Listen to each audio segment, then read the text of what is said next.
Why am I muted? Welcome into No. a live edition of the KC Laboratory presented by Emprise Bank, member FDIC, our amazing, wonderful partners in Possible here at KC Sports Network. Kent Swanson here with Maddie Lane. Maddie, how we doing? Listen, we're Maddie, doing great muted. here. Yeah, the host had muted my mic. I got a pop-up for that. I don't know. I got a pop-up for that. So, yeah. How about that one, Kent? I'm here. I'm not muted. I'm ready to go because I'm a professional. I am so excited to do the show. And before anybody asks, Craig is in fact okay. He will be with us later this week to do our typical game preview show. Unfortunately, because it's not officially a Matter Day, Hamilton couldn't join us. He's also okay. Yeah, Hammy's doing great as well. He's doing lovely as well. But yeah, appreciate everyone hanging out with us tonight. Weird schedule this week, obviously, again with the Monday Night Football. So we're going Wednesday, and I think we'll be on again on Friday as well. Yeah, Hammy's getting ready for a big playoff game because he's also a football coach as well. So he's grinding the tape right now. Honestly, a little bit jealous. There's moments in my life where I wish I could be a high school coach as well. It'd be a lot of fun. But yeah, just being Maddie today. Just being Maddie today. But thanks everyone for listening. We really appreciate you coming and hanging out with us tonight. We got a lot of things to cover. I think it'll be like a little bit look back, a little bit look forward, a little bit state of the Chiefs. There's a lot of little things in here, right? Because I mean, this isn't the normal cadence of the week. Chiefs play on Monday. They are victorious. And then yeah, there's kind of a decently big game right around the corner on Sunday as well. But we have to wait, did you just go okay. Well, I don't think it counts as a big game because the Bills beat the Chiefs again in the regular season. Who cares? What do you do? I have a feeling, Maddie, you're going to pick Ravens 26, Chiefs 20. The Ravens aren't in this game. How would that make any sense, Kent? Oh, okay. Sure. All right. Before we get into anything, though, the big news since we've last talked, and this is the biggest story. Mike Pennel has returned to the Kansas City Chiefs, asks to be released, assumed to be released by the Cincinnati Bengals. They move on from him. And I think he was on a flight to Kansas City while the news is hitting the wire. I think he was eating burnt ends while the Cincinnati Bengals are making the announcement on their official site that they've released Mike Pennel. I think he's sitting at Q39 in the corner by himself, just enjoying some barbecue. Is kind of the vibes it felt like. He's hanging with Chris. Yeah, Chris picked him up from the airport. He's hanging with Chris. That's a good point. No, that's a good point. But they're all together again. Mike Pennel, I think, who was a part of the plan for the Kansas City Chiefs to start this season, and then things kind of got a little sideways when they released him. And then he went to Cincinnati, was on the 53-man roster for the entirety of the season. He's back. What do you think, Maddie?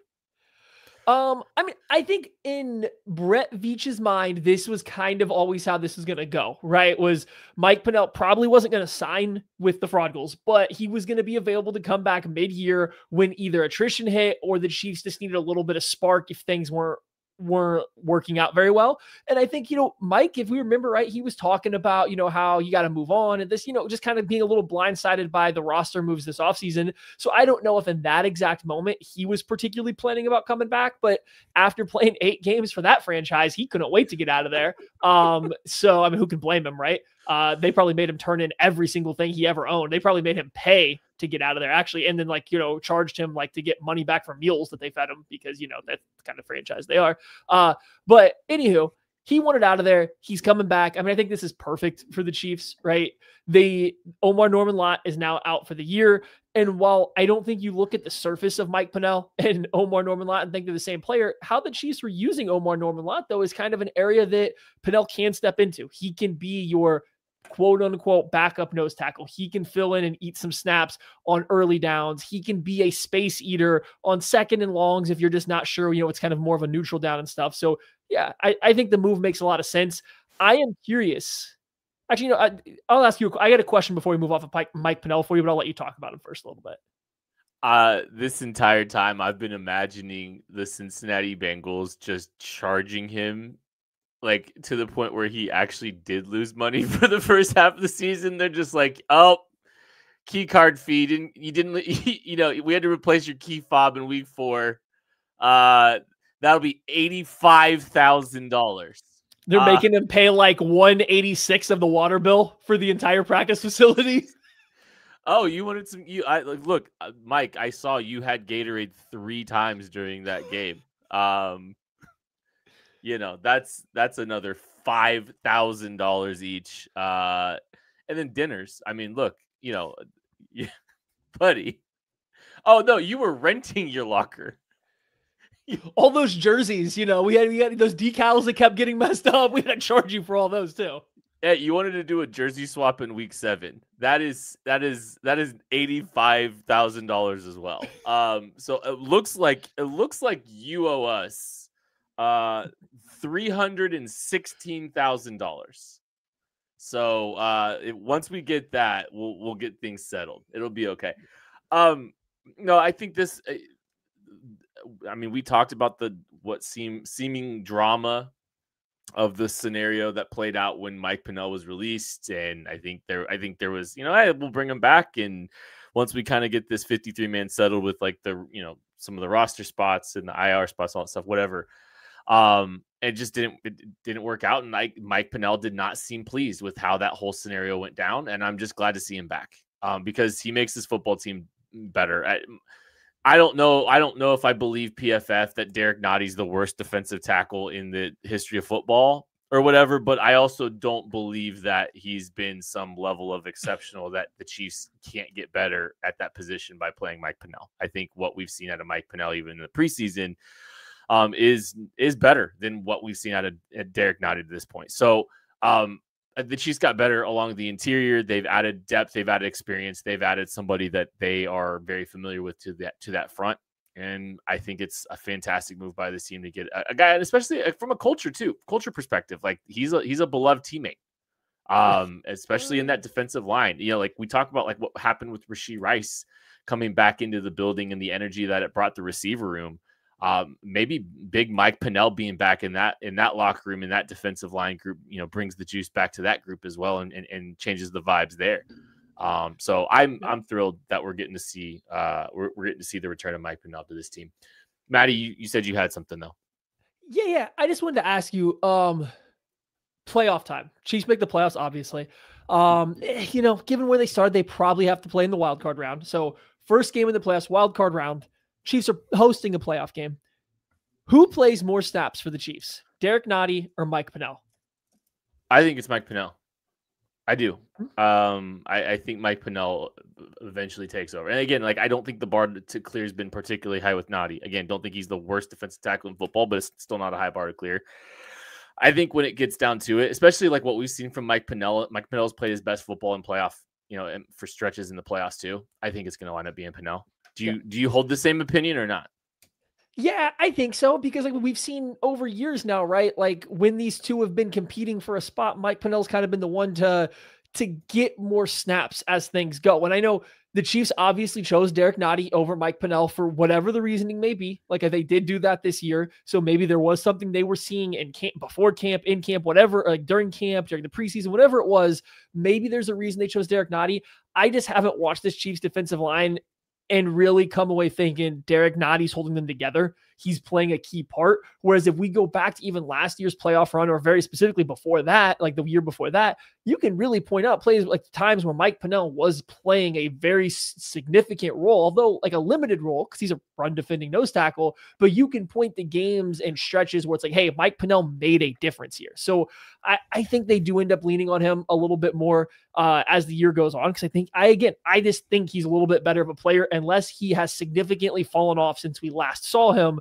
I think he's just a better player. And but when it get, I guess, ahead of this real quick too, I don't think them signing Mike Pennel from being waived from the Cincinnati Frogles has any bearing on if they make another move on the defensive line.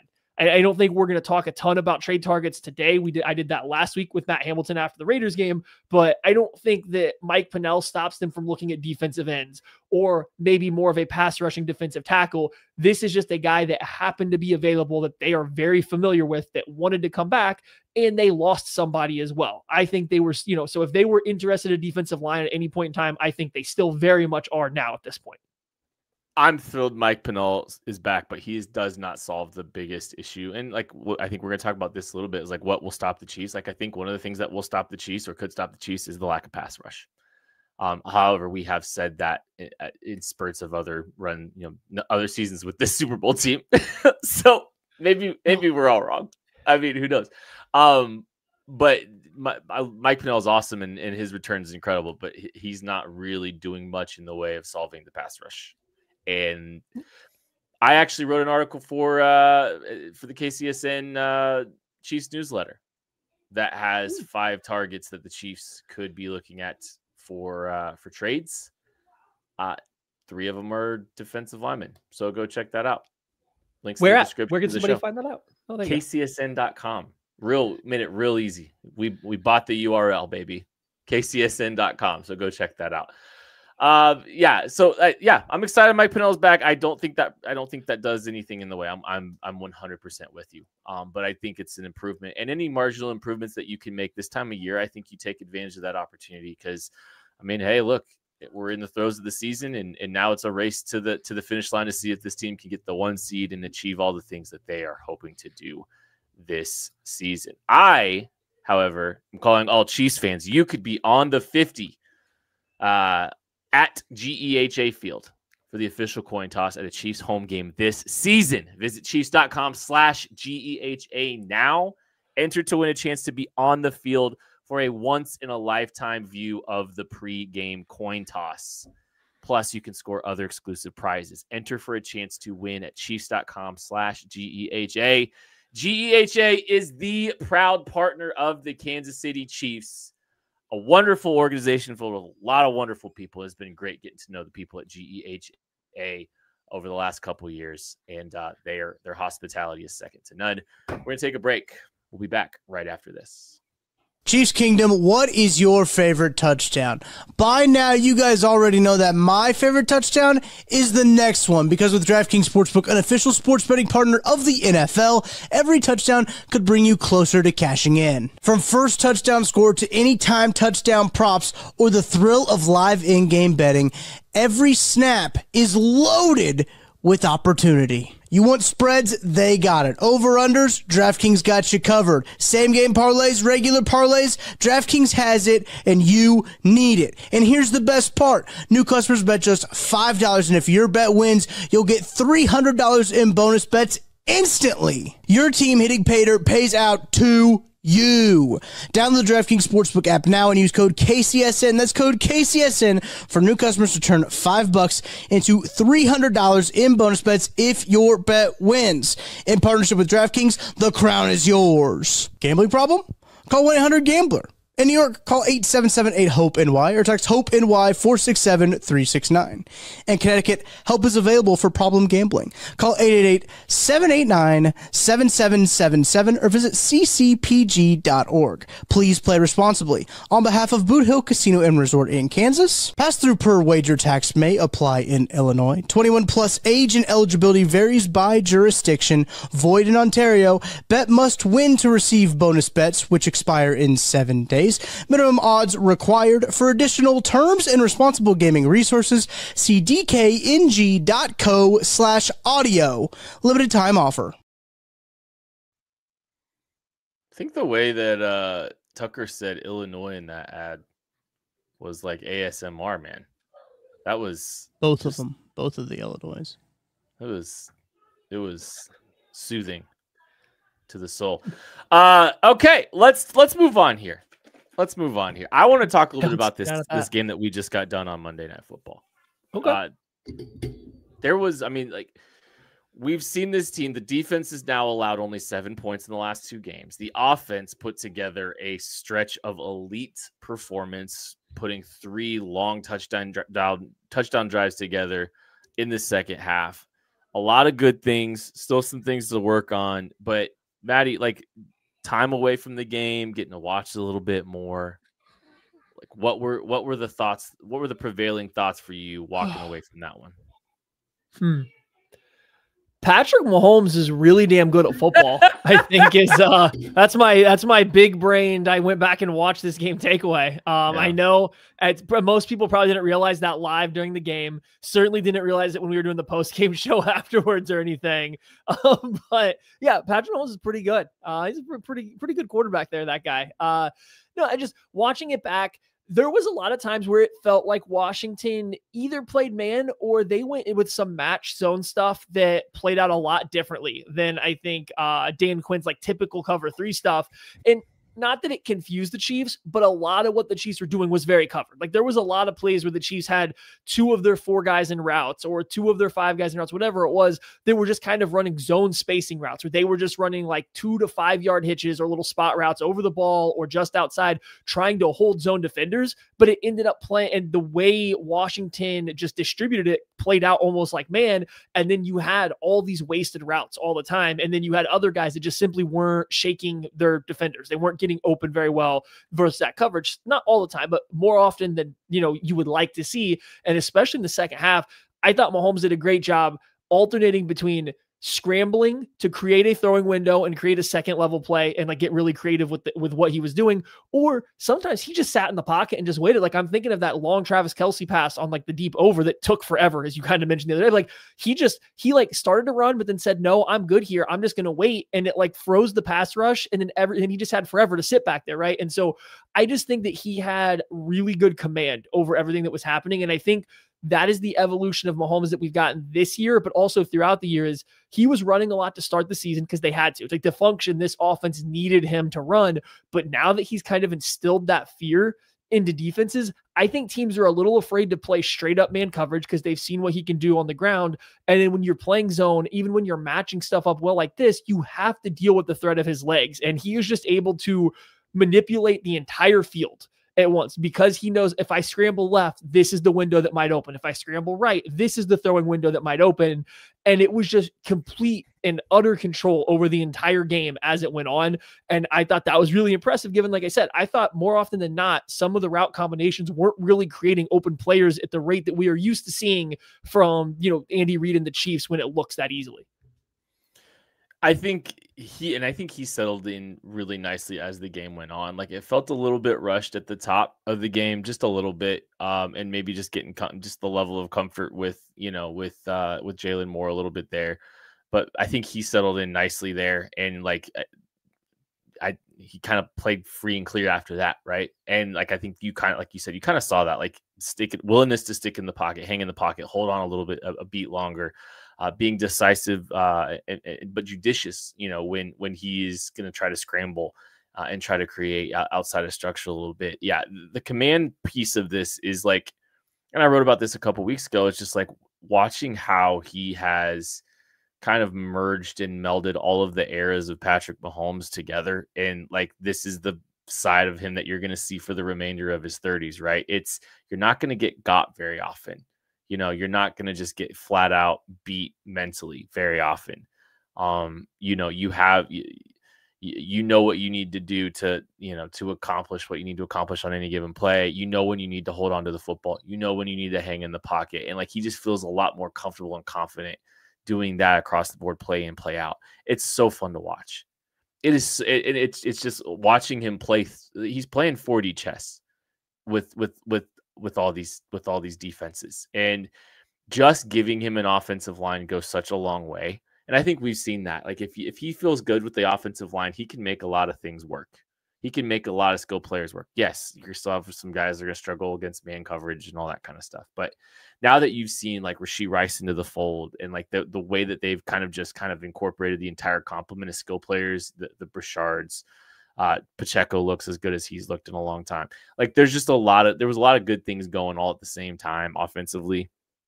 And the guy that's making the decisions there, he's just in full control. It's just special to watch. Like I think we get so familiar, used to the normalization of greatness from Patrick Mahomes but there's still ascension happening, play over play, game over game, year over year. There's still growth. He is gonna the memory, the mental side of things doesn't go away for these guys. Like he will continue to build that Rolodex of, and he'll continue to build that database of information over the course of his career. And his body's, I mean, he's still only 30, but that's not going away. That only gets better and better and better. He's in the peak of his career. It doesn't feel like that maybe necessarily because he's already won 3 Super Bowls, but like this is like peak LeVon, and we should all be enjoying everything we're getting. It's good to see that the kind of complementary players are around him are doing their end of the bargain too. Anything else, Maddie? Yeah, I mean, from the game, we don't got to go too deep into this one.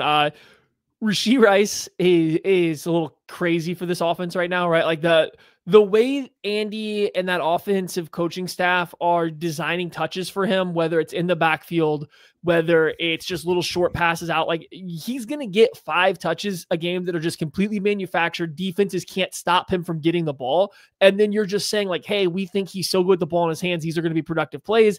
And he's making those plays count. And then there's the actual stuff of playing wide receiver. And I don't care if we want to say it's a little bit of a slot gadgety type wide receiver role, whatever you want to call whatever he's doing. It's just been so impactful for the Chiefs to have that guy, to have that reliable player. Like I think we saw as the game was going on, he was getting a lot of targets, but he wasn't having a ton of success. He wasn't picking up a ton of yards. He was just being utilized to pick up first downs, to get drives started. And then as the second half got going and the Chiefs got a little bit more comfortable and in rhythm, all of a sudden it became like Rashee Rice.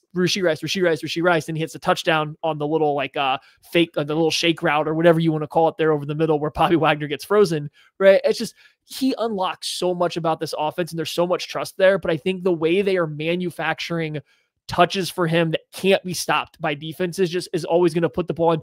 I mean, let's call it a spade. Your best playmaker's hands. Like he is by far the most dangerous player with the ball on this team, not even close. And so like getting the ball in his hands as much as possible. It's very similar to Tyreek Hill as a rookie or in his second year where they're like, hey, we are going to find a way to get him the ball that you can't stop. And then there will also be the receiver aspect on top of it. And I kind of like how they've approached it so far this year.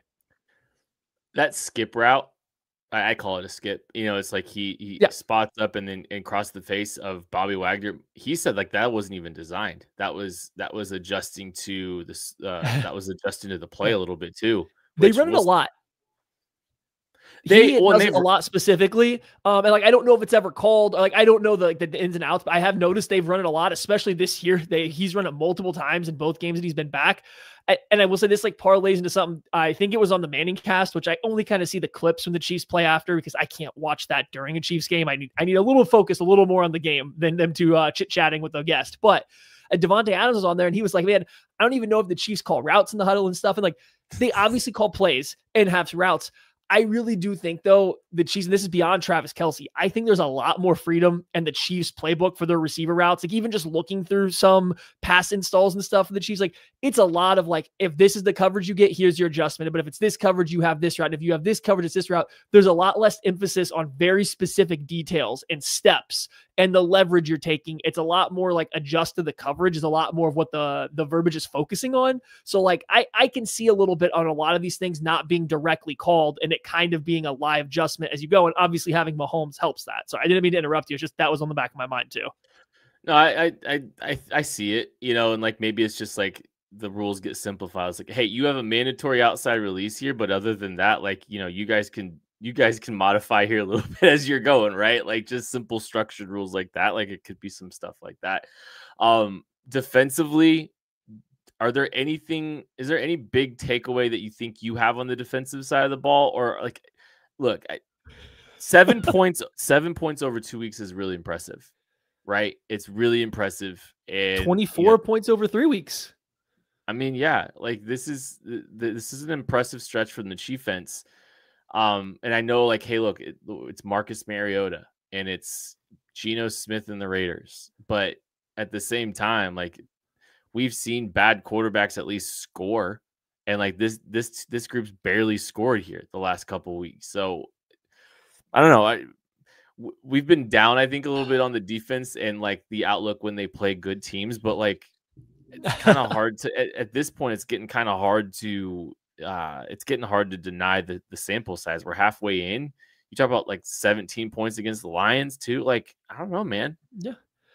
What do you think? Two big things. Yeah, two big things. The Chiefs are always going to make it hard. It's not going to be easy for opposing offenses. And even like early in this game, it was a little bit of like, oh, the Chiefs are really late to the flat. You're going to be able to pick them apart. But those windows started closing as the game went on. Like once that became clear, that was something the Commanders were trying to do. They kind of started squeezing that out a little bit. And so the Chiefs defense with Spags is always going to make it difficult for the opposing offense. I don't think you're going to get another game like the 13-second game against the Bills in the playoffs where they were just putting up point and there was no chance that you were ever going to stop them. It's never going to be easy like that against this defense right now.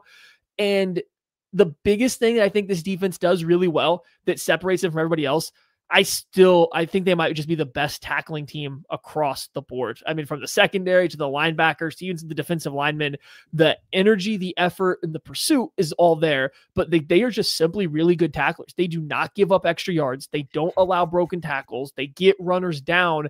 And so these teams that are trying to create, good teams that are trying to get the ball out in space, like unless they completely out leverage the second level, usually the linebackers, they are going to be tackled relatively quickly because the Chiefs have been really good at it. So like, I don't know what everything else. The coverage isn't perfect all the time. The pass rush obviously isn't a lead or anything like that. They don't have like these huge playmakers on the back end that you're afraid of creating turnovers, but they just tackle so well. They really are going to make you earn everything up and down the field. And listen, NFL teams there's not that many teams built to do that. Right? Like that's why I think not that many teams are built to just make the difficult, safe, consistent play up and down the field for 60 minutes. And I think you see that time and time again these past few weeks. We really haven't seen, and like I think one of the things is like we really have not seen running backs like really have a ton of success against this team too. Like I'm trying to think how many big games that we've seen over the last couple seasons from running backs, right? Like we've seen them slow down a Derrick Henry, we've seen them slow down, even like Jahmyr Gibbs for his standards, right? Like it feels like this team does such a like Bill Krosky-Merritt has had some really successful, some successful games this year, and like he was a non-factor in this game running the football, right? That's been Ashton Genty. Just haven't had a ton of success on the ground over the last anyone this year. And like you talk about the tackling, I think that's such a huge part of it. The Commanders, the early success that they were having was still just a ton of, hey, they're in 3rd and 2, 4th and 2, 3rd and 1, 4th and 1 type situations early on. And it's because like you're not allowing those first downs to be gained. You're making them earn every single yard. I think that's a great call out. Like I think the tackling has been exceptional this season. And so that's something worth pointing out for sure. And yeah, like we have our issues with the pass rush. We have our issues with some of this stuff, but man, I mean, it all comes together for 60 minutes. And like, once the game script kind of gets into a not a neutral situation, things start materializing even more for this team. So, yeah, I think that's a good one. The pass rush, I think, is still something. I thought George Karlaftis was flashing a lot early. And I think, you know what, George, he's not bad. He's not bad. That's much. Well, I would certainly hope with the amount of money they paid. I know. It's just as much grief as he gets in Kansas City. Like, no, he is not Aiden Hutchinson. I think this conversation will come up here in a little bit when we talk about the pass rush again and Karlaftis in particular. But yeah, like I'm with you. Karlaftis is a very good player. He is the perfect complementary piece to a stud pass rusher. And I think this year, I guess we're just going to cut to it a little bit. We can get back into it later. But like this year, it feels like he's no longer the clear complement. He is, but it feels like they're a lot closer. Him and Chris Jones are a lot closer in terms of like the threats that they're posing as a pass rusher. And I don't think that's the best spot for Karlaftis because he had a great game. He had 9 pressures. And like when you go back and watch, like, yeah, he's getting after Mariota a lot. How often though did it really feel like he was ever not like breaking the game, but like taking it over? How often did it feel like he was really changing the impact of the game? Yeah, like 1 or 2 of the plays where he got pressure and it was kind of quick, you feel it, but it's not like you're feeling it rep after rep. It's not like you're sitting there going, ooh, Karlaftis looks like he might be one-on-one on this play. Let's see what he does. It's just kind of like he just grinds you down. And like that's perfect when you have Chris Jones playing at his best. We had the first game in years where Chris Jones didn't record a pressure against this Washington Commanders interior offensive line, right? And like, it's just when that's the case, I do think it makes the pass rush feel a little bit more empty, even if the stats come out and say it's okay. We might have to talk about that a little bit more. I don't know. Yeah, sorry. We'll see. Open that can of worms early. Before we do that, though, Isaiah Pacheco, there was some concern, right, that he might have, hurt himself bad. It looked like he was getting the ACL test on the sidelines of that Monday Night Football game. Comes out of it, clapping his hands, and is excited that I think his season's not over. But it does appear that he will be week to week. MCL sprain, I believe, is what has been it classified as to this point. And like, I know like the trade rumors are swirling right now. There's a couple backs available and all that kind of stuff. So maybe that accelerates some of those conversations around that too. But man, gonna be interesting to see what this running back room and what this team does with the running back room in the absence of Isaiah Pacheco, Matty. Yeah, you said Karlaftis gets a little bit of flack around KC. Isaiah Pacheco gets a whole lot of flack around KC. And, I think he's been running better. I think he's been doing, getting him under center, getting him to be able to run a little bit more downhill, do a little bit, requiring a little less patience, asking him to read it out a little bit less has been very beneficial. And I think it's getting him in a flow, and he's running very hard. He's doing a good job of getting upfield. He's picking up extra yards. I think he's actually even like half broken tackles to where he's falling forward for like an actual extra yard. So I feel Pacheco's been doing very good. He's improved since early in the year when we were all freaking out about running back. Now, unfortunately, with this MCL injury, I don't know what the timetable is on the return, but he'll probably miss a little bit of time. You usually don't play right away with the sprained MCL. So we'll have to see what the Chiefs do. With a bye week coming soon, maybe you can get by just, grinding Mr. Kareem Hunt down a little bit more over these next couple games, giving him a little bit more work, Brashard Smith spelling him, or hey, maybe we finally see Elijah Mitchell get active. Maybe we see Elijah Mitchell get out there because, I watch Pacheco and I want to be very clear. I think he's running better. I don't see anything he's doing as a running back that's creating these plays, though. He's running hard, but I don't see him setting guys up. I don't see him breaking tackles. I don't see him making it play outside of what the play call is designing for him. And I think that shows up even that he's playing better now. Like, he's still right around even or slightly under and like rush yards over expectation. So it's just, he's not doing anything extra. So maybe Elijah Mitchell could, get pretty close to replicating what he's doing since, Mr. Kareem Hunt doesn't quite have the same juice as either of those guys. Andy Reid was asked about that injury and about Elijah Mitchell. And he says, you could see Elijah Mitchell just getting better every week during camp, and then progress through to now. We have all the confidence in his ability to play. So this might be something where we finally do see Elijah Mitchell. And we've talked about this a couple of times during this. Like, maybe it was kind of one of those things. They're just giving Elijah Mitchell some time. Like, they obviously value him. They're keeping him. They've kept him on the 53-man roster for the entirety of this season, and maybe they're just trying to give him a little bit of a chance to return to form as best as he can and shorten the window of time that they need him to. Right? Maybe there was a post-bye plan for an Elijah Mitchell. Perhaps we're one game away from the bye, so that means as Isaiah Pacheco, there's really only one game that you have to account for his absence potentially if it really is going to be a short-term thing. So maybe this is an opportunity and a good opportunity to get Elijah Mitchell actively involved in the game plan. It's one game. Kareem Hunt will have some time to rest up, but I think you need more more able bodies, a little bit more diversity to your running back room than Kareem Hunt and Brashard Smith for the Buffalo Bills game. So I could see this being the first exposure to Elijah Mitchell that we have in the regular season. I could totally see that being a scenario. I don't know. Any other thoughts on that running back room, Matty? Yeah, I mean, Clyde Edwards-Helaire is also on the practice squad, so there's a chance he gets elevated. I'm just, in my head, I'm just working through how you're going to replace Isaiah Pacheco in the immediate, and Kareem Hunt has the most trust in that team. And I think he's probably not pound for pound, but yard for yard been their most effective running back, right? It's a short yardage guy, but he is constantly getting a little bit more, I think, out of those runs. And I get it. The blocking has maybe been a little bit better. The play design's different, but he feels like he's getting a little bit more out of his runs than Pacheco does. But I don't think you can have Hunt go out there and do the same stuff Pacheco did. Like some of these runs Pacheco has hit lately that have been solid have been because there is a little bit of a burst there, right? There is a downhill burst that Kareem Hunt just simply doesn't have. So you do need to replace that with somebody else. It could be Brashard Smith, but I don't know if you trust his vision right now. And while I think that he's showing progress as a runner, he also doesn't have like the same physicality. You know what I mean? He just like hasn't shown that at the NFL level, right? And so I do think you're probably going to want somebody else to share some of that running burden with Hunt. And it just Elijah Mitchell, I just keep watching what Pacheco does, and I don't see why he can't do at minimum 95% of it. And on the off chance that he maybe outruns one angle from a linebacker, he might create more on one single run, just because at least at one point in his career, he had real juice that Pacheco just simply doesn't quite have that gear for. So I don't know. I'm intrigued to see Elijah Mitchell and just what that looks like in this offense, if they do go that route.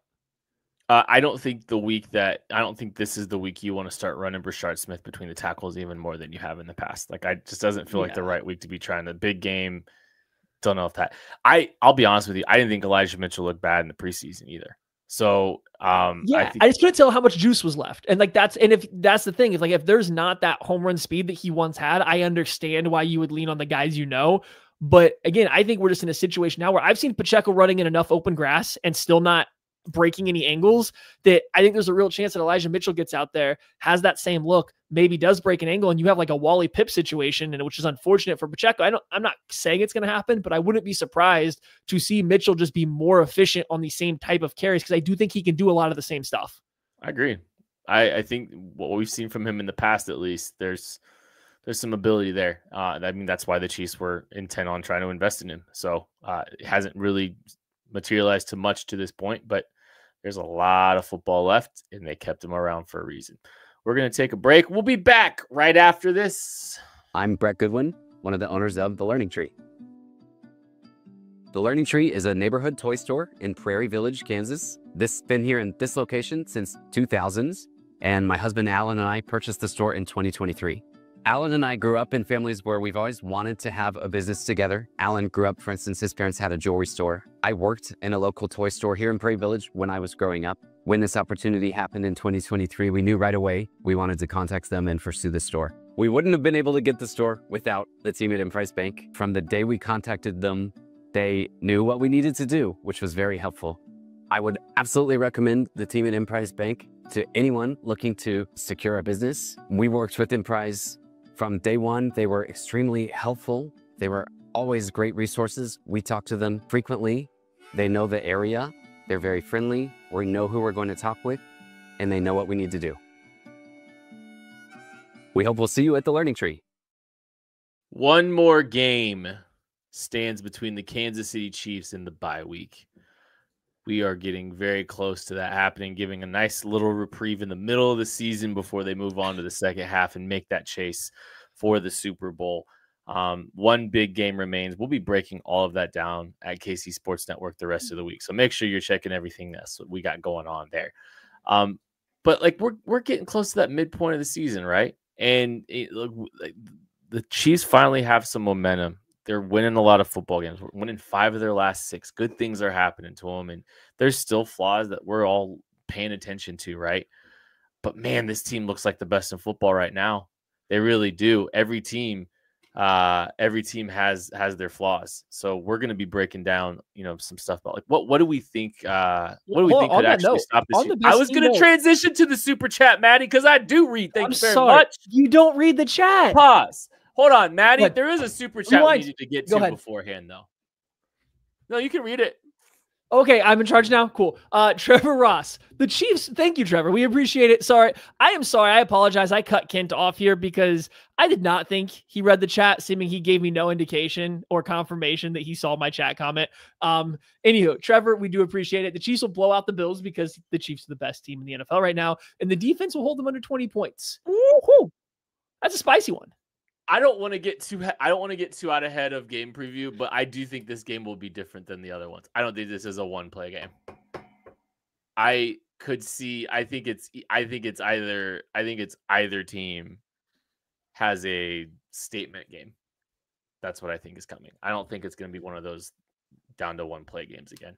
I don't know why. Just a weird, just a feel.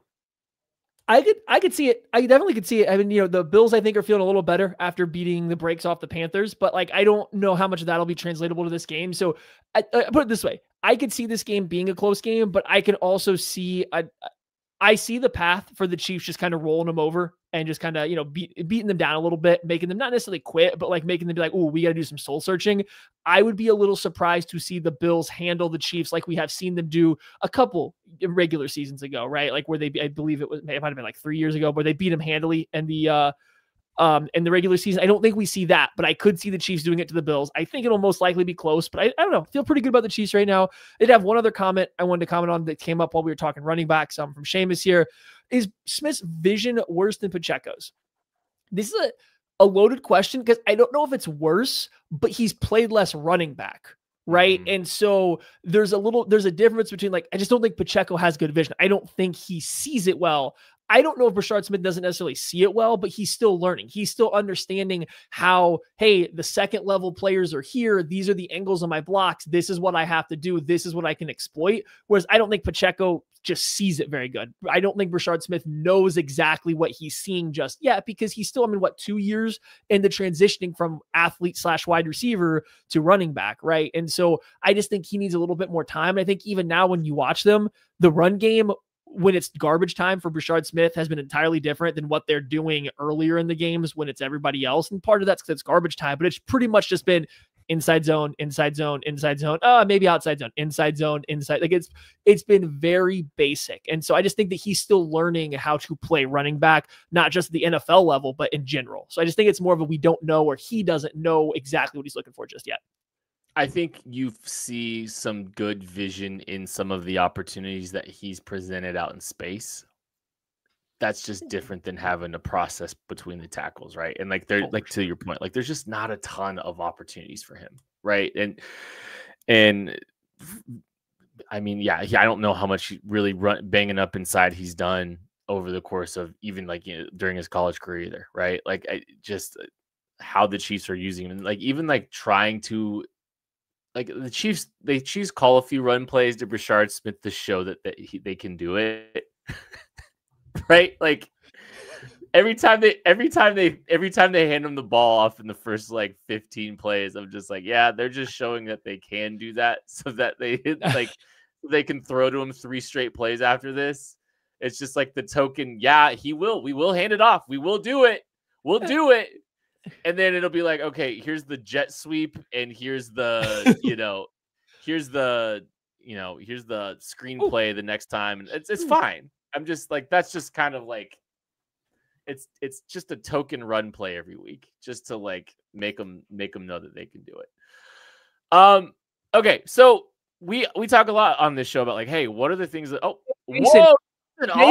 man. Yeah, we appreciate it. So of course, shout out all super chats. We will obviously get to your guys' questions. I'll cut Ken off as many times as I need to.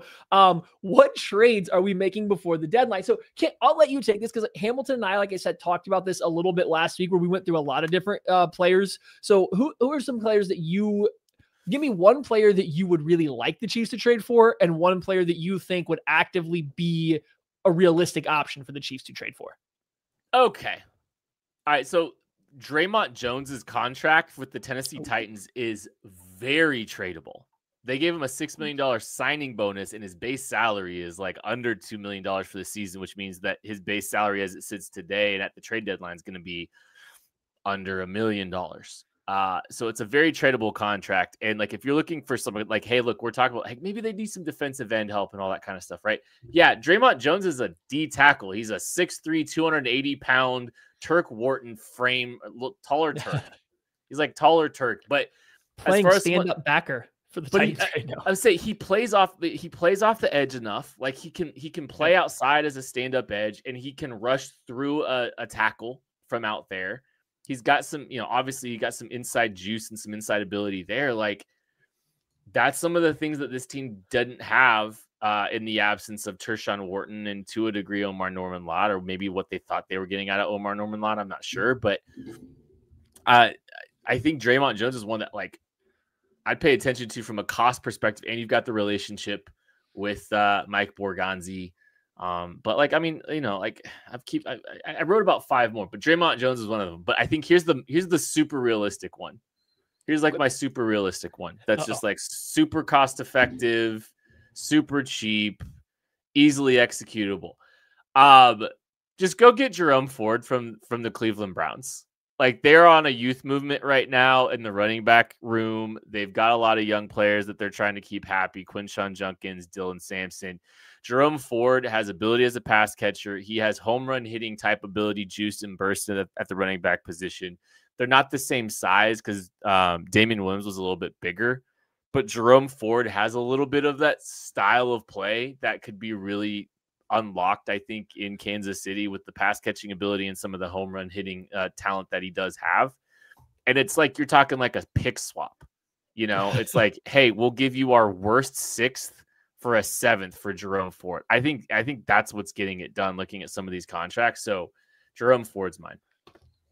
Yeah, and I mean, I won't dive into him a little bit. Like I said, we talked about it a little bit last week. Guy I would really want would be Jalen Phillips from the Miami Dolphins. I know we're shooting high, but I mean, Draymond Jones is actually a guy. Draymond Jones is a guy I talked about last week for this exact same reason. I was like, hey, this is like, I actually really like this move right here. And Arden Key, his teammate right there, also at one point in time, the Chiefs had some interest in him, so like they could go to the Tony Pollard. They really, the Chiefs need to get on the phone with the Titans and feel like what's going on there. Like, let's figure the situation out. There's a lot of potential trade candidates on the Titans right now that are clearly going nowhere. But give me Jalen Phillips, just because I think if there's a chance that if you're going to trade for somebody in the mid-season, I would rather it not be a guy that you're just trying to rent out for half a year, but somebody you think there might be a future for. And I think Phillips is a guy that if you trust his medicals coming out of it, you would feel probably pretty good about trying to keep him around. Probably wouldn't be a super long-term contract because he would want to have a prove-it type of deal where he can get back to being healthy and showcasing. He is one of the top, 15 type defensive ends, which he has been at his peak when he's healthy. So I just think that, and I don't think he's going to be crazy expensive from a draft capital perspective, given he's on the final year of his deal right now, his 5th year option. He does have the injury history. So it seems possible, not likely, but possible that he would be available. And then a move that I think they would make, Jerome Ford was probably up there on the list for that too. I'll go with Arden Key. I do think Arden Key is the type of like lower level pass rusher that they might actually be able to swing for in this moment in time. I know Kayvon Thibodeau has been thrown out a little bit. I think the Chiefs had some interest in Thibodeau if he fell to a certain range back in 2022. So that would be one. You talk about the 5th year option thing. That is a plus for Jermaine Johnson and Kayvon Thibodeau. If either of those players you're basically getting them on a 2-year deal. So you're getting them for the rest of this year, and you're getting their 5th year option. And both of their 5th year options are under $15 million, which is a little pricey, I guess, for technically a one, like that last year, but like, it's still cost effective, relative to some other options. So you might consider that if you feel good about their outlooks in 2026. Before we get out of here though, Maddie, any big things that you could see stopping this football team? We talk so much about like, hey, what are the things that are keeping this team from winning a Super Bowl? But like, what do you think stops this Chiefs team right now from achieving what they want to achieve? Yeah. I think the biggest one for me right now is we don't know when Josh Simmons is coming back. We don't know if he's coming back. And in the meantime, Jalen Moore's played very, very well. However, I do think if Jalen Moore has to continue to play, the Chiefs got to figure out how to properly push the ball downfield again. I think we have seen with Jalen Moore out there. One, I think we're starting to see tape catch up to him a little bit, and teams are figuring out a little bit more and more how to attack him. You attack him quick into a set because he's trying to remove space. If you catch him off of 2 steps or a quick 3 instead of your traditional 3 steps that a defensive end's looking for, you can catch him still trying to slide out to you. And we have seen him get knocked off balance this past week a couple times from the Commanders. I do think you can press him up the arc.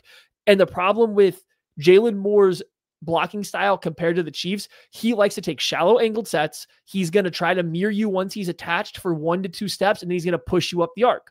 That's perfectly fine if you play the quarterback that wants to stay within the pocket and wants to stand within 9 yards of the line of scrimmage, because he's probably blocking somebody to 8-9 yards. When you have Patrick Mahomes, who 1 likes to drop deep and 2 doesn't likes to drift so he can see the whole field, you can't do that anymore when you have a tackle of Moore's style. And it doesn't mean Moore's a bad player. It doesn't mean he's doing anything wrong.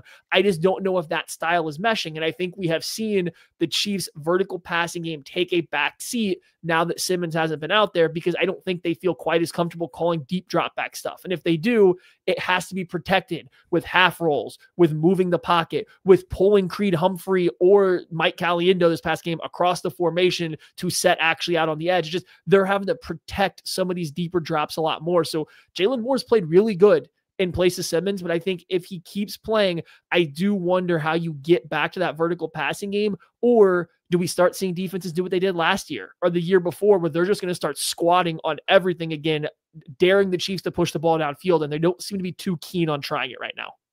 Yeah, Mahomes looks the most comfortable in his deep drops. And so when you're taking a little bit of that away from him, forcing him to kind of play without that luxury, like I do think that that could be a problem over time. And as the pass rushing quality increases too, like once you start, get into some of these teams in the playoffs, like if Jalen Moore is having to do that, yeah, I do think that's a problem. And it's a credit to the Chiefs that they're down 2 starting offensive linemen right now, and they go out and do what they did against the Washington Commanders.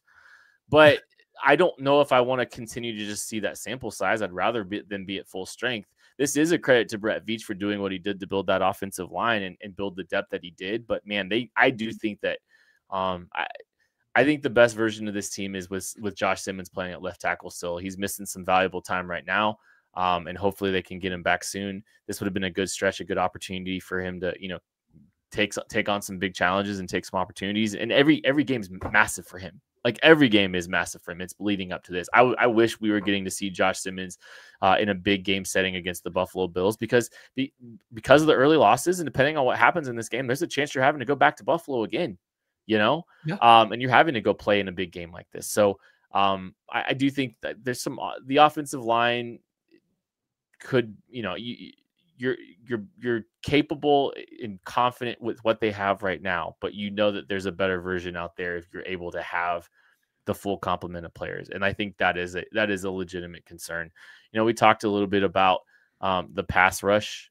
If the pass rush doesn't add any bodies to close this season, to close the season out, and they don't get anybody at the trade deadline, is it a storyline like every week in the post game show or in the game preview edition? Because it kind of feels like it will be. Yeah. And I would be very clear too. I want to be back. Like, I would be very clear. Jalen Moore. I think this team can win with Jalen Moore. I don't want to feel like this team can't win with him. It's just I do think there's an avenue that if he is starting the rest of the year, this offense gets a little bit more. It was a little bit more of a slog as the season goes on. And if we're talking about like stopping this version of the team that we're seeing from winning right now, if we want to talk about how we are going to slow that team down, I think it's teams get another 6 weeks of watching the Chiefs not really push the ball downfield, watching Tyquan Thornton play 5 snaps, and their deep passes are 5-second crossers to Travis Kelce and broken plays. They're going to start playing them a little bit differently again. Mm-hmm. And if the reasoning for that is because not that they don't trust Jalen Moore, but they don't necessarily like the fit of him on these like deeper dropbacks, I just think it could be a little bit tight. What do you think is something that's going to stop the Chiefs from winning?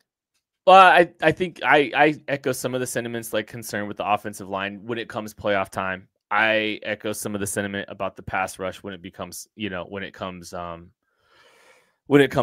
time. Good quarterbacks that can get the ball out of their hands quickly. I'm just like, I'm curious. Like, I think this Josh Allen game will be a big test for them, because like, I think he's going to get the ball out of his hands quickly. He can, distribute the ball quickly in space. If you're not allowing pressures time to get home and you're just kind of beating it, if you're playing soft coverage, kind of like what they did in week 1 against the Chargers, like I do think some of these quarterbacks with the quick releases that can throw athletically, I think they can get to them. So, I think, and that ties everything, but like, I think the secondary, the back 7 can be challenged with some of these better quarterbacks. And I think that's something I'm paying attention to this week. And I think, because these are the kind of quarterbacks that you're going to be seeing. Like we talked about, like there was a stretch where they just didn't have the ability to, but I do think there's going to be more coming in bigger games and bigger opportunities.